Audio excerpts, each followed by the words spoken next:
What are the forces behind ESG becoming a mainstream business concept?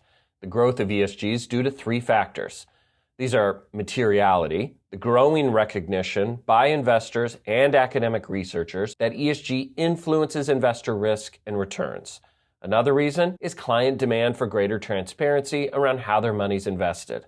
Lastly, regulation has played a key role, especially after the 2008 financial crisis. National and international regulators viewed the private sector as a key driver for both contributing to and addressing global public threats, such as climate change and human rights violations.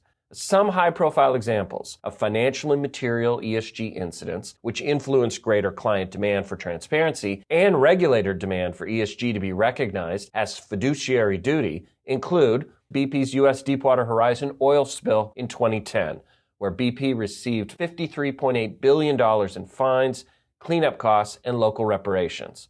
In 2015, Volkswagen was charged 27.4 billion euros in penalties and fines for rigging 11 million diesel vehicles to pass emissions tests. And lastly, in 2018, Cambridge Analytica harvested the personal data of 87 million Facebook users, resulting in Facebook losing billions in market value.